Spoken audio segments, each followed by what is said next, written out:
Tonight, let's talk about Charlton. Charlton Comics. Charlton, of course, had to publish a monster magazine. Back in the early 60s, it was a thing to do. Jim Warren was making money, and so the rush was on. So Charlton hurriedly threw some material together and put some books out. First, I want to look at a couple of one-shots. This book here, Werewolves and Vampires, this came out in 62. It's a one-shot now. I'm not sure about this, if they were floating this out, maybe this title out to maybe possibly launch a third title. But this is the only issue of Werewolves and Vampires, and it's got a little different flavor than the Charlton's other regular titles, Horror Monsters and Mad Monsters, which are those two are pretty interchangeable.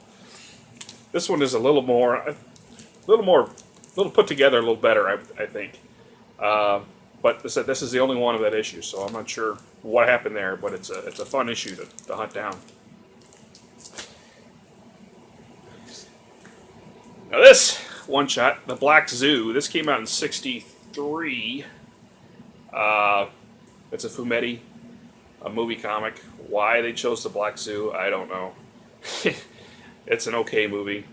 I would have, a movie with Vincent Price or something, it would have been cool. Imagine if they did Mask of the Red Death or something, but I guess they had some kind of distribution deal with AIP just for this film with Herman Cohen. So it's The Black Zoo. It's okay. It's fun. Now they had two ongoing titles.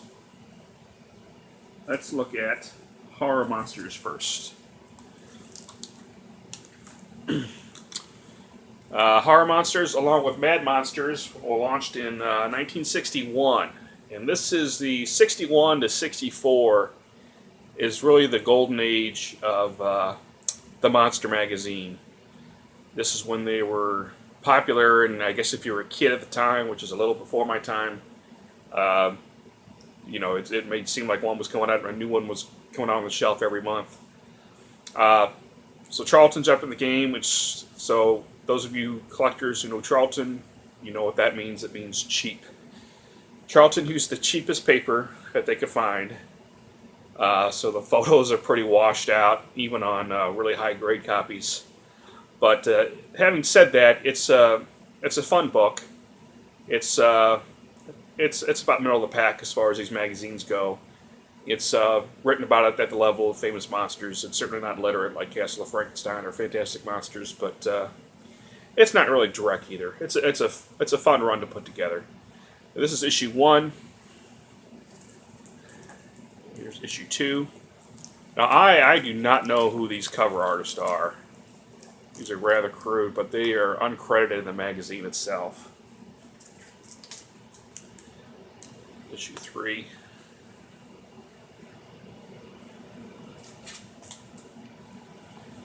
Issue 4. You can see Shock Theater is mentioned here on the cover.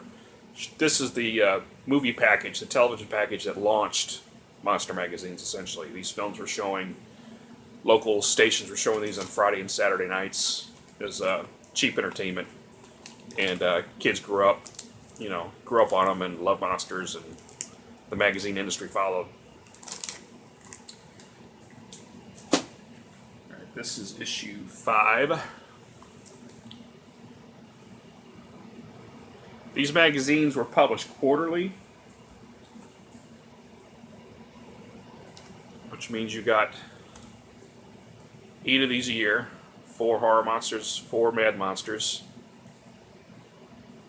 And if you're wondering why they published 2 magazines 4 times a year instead of 1 magazine 8 times a year, it's because these guys know how to make money.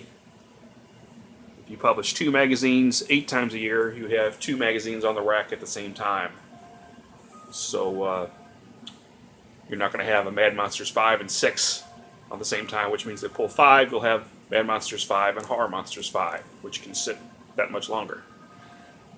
This issue, you'll see, has got some writing on it. Now, who did I have sign that? Extra credit points if you can actually read that signature. That is Sven Gulli, Rich Kaz. I met him at C2E2 last year. He was the one celebrity I wanted to meet, and I brought this magazine along from him to sign it. He was pretty impressed with it. was like, how old is this? I said, it's older than I am. It's issue 9.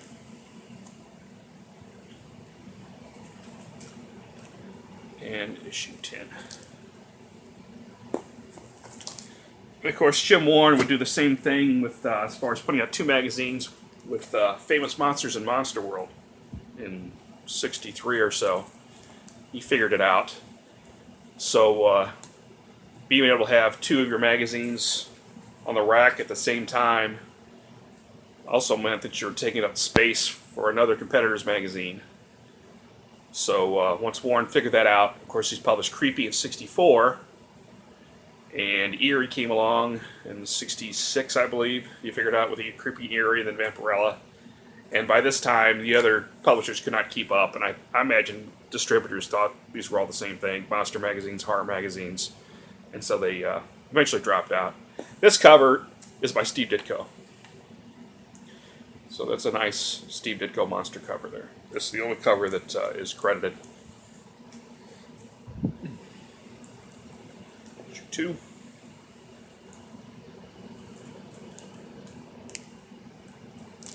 Issue 3.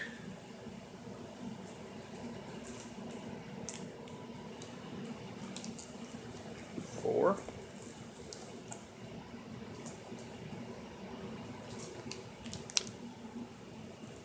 There's 5.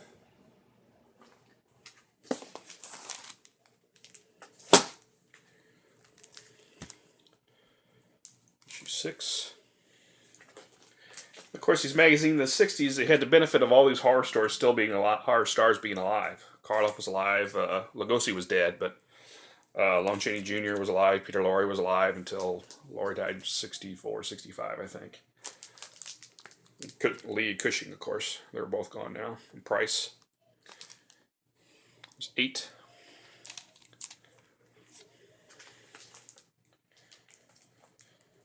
Here's issue 9. And here's a cautionary tale of not having all your magazines in one place. I've got 2 copies of issue 9. And then issue 10. And if I look at the publication dates, it looks like Mad Monsters was the last monster magazine published by Charlton. This came out in '65. At this time, in 1965, pretty much Darwin had weeded out the strong. The only 2 monster magazines to make it out of 1965 were Famous Monsters and Castle of Frankenstein. Famous Monsters was, of course, part of James Warren's expanding publishing empire. So he had also Monster World, Creepy, like I said, had come along in '64, and Eerie and Vampirella would follow, and they would be pretty strong until the early '80s. And Castle of Frankenstein, its distribution was spotty. Issues would come out just willy-nilly, whenever. I don't think I ever saw an issue of Castle of Frankenstein when I was a kid on the rack. I think its last issue was '75, so I would have been pretty young. I would have been 7. But I've only discovered Castle of Frankenstein in my teens. I never saw an issue on the stands at the time. So this is kind of the last gasp of the first great monster boom. After this, the success of Creepy and Eerie, of course, would there were Eerie pubs, Eerie publications with weird, and they're really gory, super gory and cheap and awful and wonderful horror comics. Followed the success of Creepy. Skywold would come along in the '70s. I've done one video on Psycho. I'll do another video on the magazines of Skywold sometime in the future. But that is the magazine publishing history of Charlton Comics, and I hope you enjoyed it. Thank you for watching.